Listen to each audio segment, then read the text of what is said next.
پتہ ہے جب کوئی شخص آپ کو چھوڑ کر چلا جائے، آپ کو اس دنیا میں تنہا کر جائے، تو اس کا مطلب ہرگز یہ نہیں ہوتا کہ اب زندگی ختم ہو گئی ہے اور اب آگے جینا ہی نہیں ہے۔ زندگی ایسے تو ختم نہیں ہو جاتی۔ یاد رکھو کہ جب دنیا ہمیں بیچ راہ میں چھوڑ کر چلی جاتی ہے، تب بھی اللہ ہمارے ساتھ ہوتا ہے۔ جب ساری دنیا ہم سے منہ پھیر لیتی ہے، تب بھی میرا اللہ اپنی رحمت کی چادر پھیلائے ہمارا منتظر ہوتا ہے۔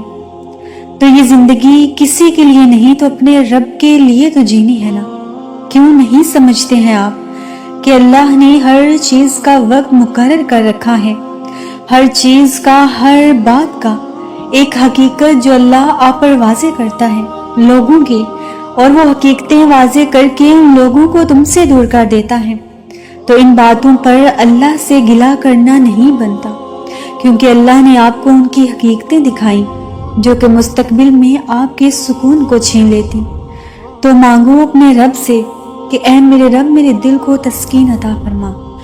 صبر اور اس کی مدد سے اللہ کی مدد حاصل کرو، کیونکہ اللہ تعالیٰ قرآن پاک میں خود فرماتے ہیں کہ اے مومنو، صبر اور نماز سے مدد حاصل کرو، ہم تمہارے قریب ہیں، ہم تمہیں سن رہے ہیں، پھر دیکھنا تم اپنے رحمان کو بے حد رحیم پاؤ گے۔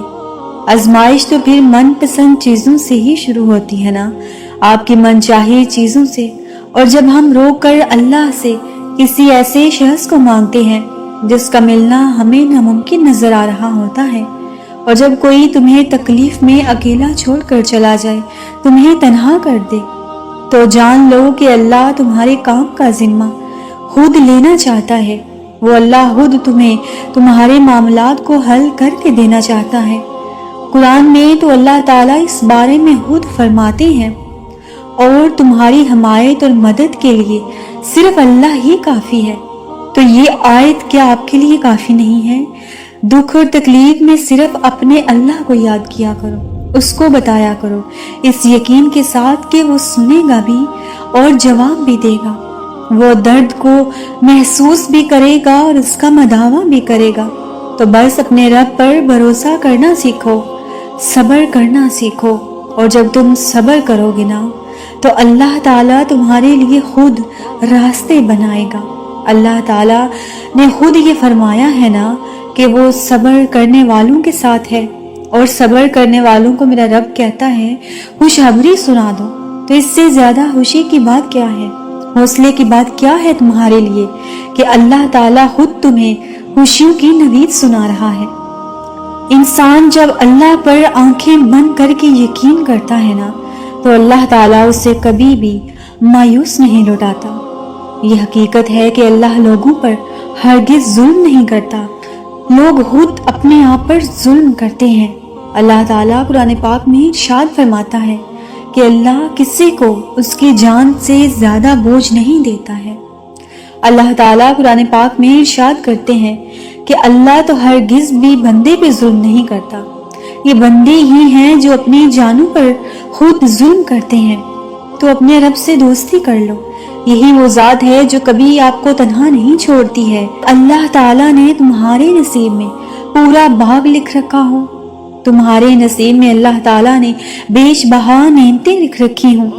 قرآن پاک میں اللہ تعالیٰ خود فرماتے ہیں کہ ہو سکتا ہے کہ ایک چیز تمہیں ناگوار گزرے اور وہی تمہارے لیے بہتر ہو، اور ایک چیز جو تمہیں پسند ہو وہی تمہارے لیے بری ہو۔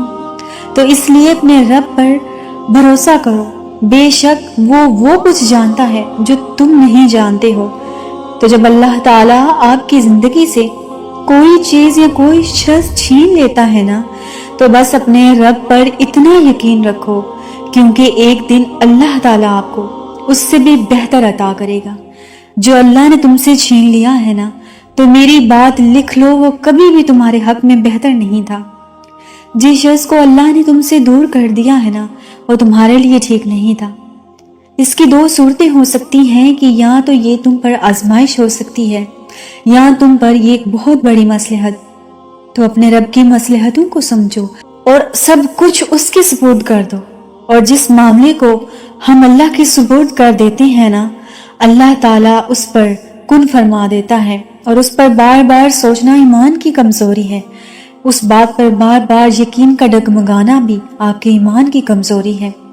اللہ تعالیٰ کہتا ہے کہ جب تم میری چاہت کو اپنی چاہت بنا لیتے ہو نا، تو میں پھر تمہاری چاہتوں پر بھی کن فرما دیتا ہوں، کیونکہ میرا رب بے حد رحمان و رحیم ہے۔ اللہ تعالیٰ خود تمہیں وہ چیزیں عطا کرتا ہے جو تم بار بار اس سے دعاؤں میں مانگتے ہو، اور کبھی کبھار تو ہم تھک کر یہ سوچنے لگتے ہیں کہ اے اللہ، کیا میں اتنا گناہگار ہوں کہ میری کوئی بھی دعا قبول نہیں ہوتی، یا مجھے کتنا صبر کرنا پڑے گا؟ تو قرآن پاک میں اللہ تعالیٰ خود اس بات کا جواب دیتے ہیں، تم کیا جانو کہ شاید اللہ کے وعدے کا وقت قریب ہی ہو۔ اور پھر جب ہم یہ کہتے ہیں نا کہ لیکن لگتا ہے کہ تم مجھے بھول گیا ہے یا اللہ، تم مجھے نہیں دیتا تو سب کو دیتا ہے، تو پھر اللہ تعالیٰ دوبارہ قرآن پاک میں جواب دیتے ہیں کہ تم مجھے یاد کرو، میں تمہیں یاد کرتا رہوں گا، اور بے شک دلوں کا سکون اللہ ہی کی یاد میں ہے۔ اللہ تعالیٰ فرماتے ہیں کہ اے نبی، میرے بندوں سے کہہ دیجئے جب یہ میرے بارے میں تم سے سوال کریں تو ان سے کہہ دو کہ میں تو تمہارے قریب ہی ہوں، سب کچھ سن بھی رہا ہوں اور سب کچھ دیکھ بھی رہا ہوں۔ میں تو ان کی بھی پکار سنتا ہوں جو مجھے پکارتے بھی نہیں، میں ان کو بھی جواب دیتا ہوں جو مجھ سے سوال بھی نہیں کرتے۔ تو اپنے رب پر امید رکھو، اللہ تعالیٰ تمہاری ساری دعائیں سن رہا ہے، اور جب اللہ پر توکل کیا جاتا ہے نا، پھر یہ نہیں سوچا جاتا کہ جو مانگا ہے وہ کب اور کیسے ملے گا، پھر بس انتظار کیا جاتا ہے ان لمحوں کا کہ اللہ کب عطا کرے گا، اور ان لمحوں کا انتظار پورے اعتماد سے کیا جاتا ہے، کیونکہ جس سے تم نے مانگا ہے نا، وہ ساری دنیا کا بادشاہ ہے، اس کائنات کا، اس آسمان اور اس زمین کا بنانے والا ہے۔ تو اللہ تعالیٰ تمہارے ناممکن حالات کو بدلنے پر قادر ہے، وہ تمہیں وہ سب کچھ دینے پر قادر ہے جو تمہیں تمہارے لیے ناممکن لگتا ہے۔ چاہے ساری دنیا مل کر تم سے وہ چیز دور کر دے جو تم چاہتے ہو، لیکن اگر اللہ چاہے تو وہ چیز تم سے کوئی دور نہیں کر سکتا۔ جس شخص کو تم چاہتے ہو ساری دنیا مل کر بھی اس شخص کو تم سے دور کر دے، لیکن اللہ چاہے تو اس کو تم سے کوئی دور نہیں کر سکتا۔ اور جب آپ بے حد تکلیف میں ہوتے ہیں نا، اور آپ مسکرا کر یہ کہتے ہیں کہ اے میرے رب، میں نے اپنا معاملہ تیرے سپرد کر دیا، تو میرے معاملوں کو حل کر۔ اے میرے رب، میرے فیصلوں کا تو میرا آج سے وکیل ہے۔ اے میرے رب، اپنی عدالت سے مجھے انصاف دے۔